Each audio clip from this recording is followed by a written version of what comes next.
For the first time since its acquisition in 1974, the Philippine Center New York Core Collection was brought home in June of 2020 for a temporary exhibition at the National Museum of the Philippines. Through the joint efforts of my office, the National Museum, the Department of Foreign Affairs, the Philippine Center Management Board, we are pleased to present to you the Philippine Center New York Core Collection of 1974, a homecoming exhibition.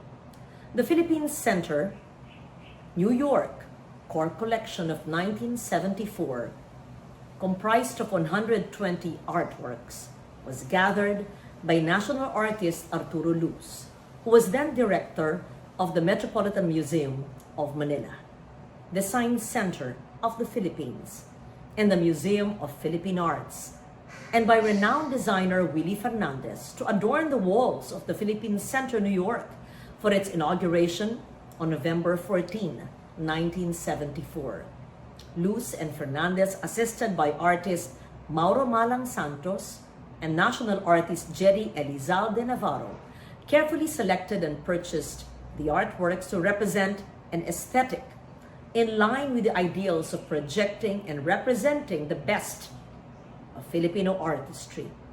While this may have been the initial concept that brought together these artworks, the core collection has gone beyond fulfilling this objective as the historical and cultural significance of this collection has grown.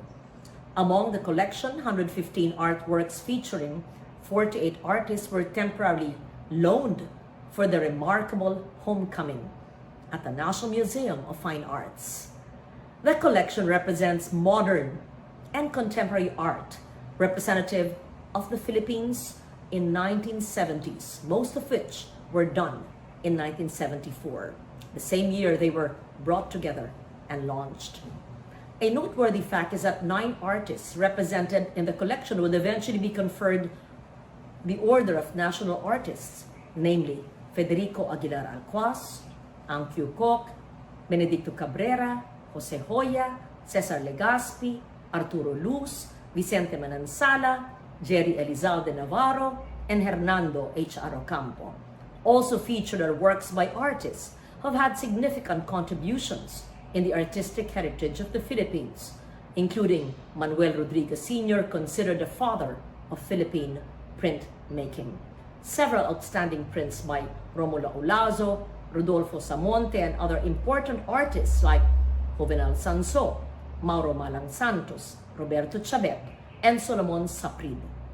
We believe that the Philippine Center Core Collection has a distinct quality of being able to be at par with the international scene at that time, making the collection significant either through individual works or taken together as a whole.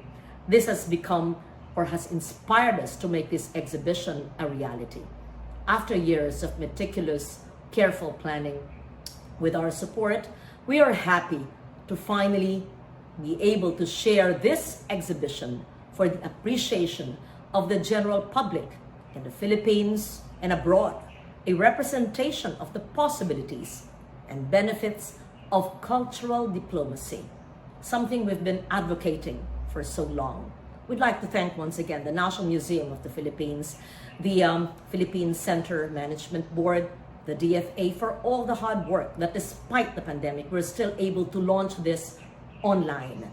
May this be the first among many more programs we can have together in our shared vision of promoting national identity through our cultural and artistic wealth. The Philippine Center New York Core Collection of 1974, a homecoming exhibition, is located in Galleries 27 and 28 at the National Museum of Fine Arts and will be officially launched online through the social media platforms of the National Museum on February 15 of this year, with a 360-degree virtual tour as part of the National Museum of the Philippines Museum from Home program, while its doors remain closed to the public just during the pandemic. Congratulations once again. Mabuhay!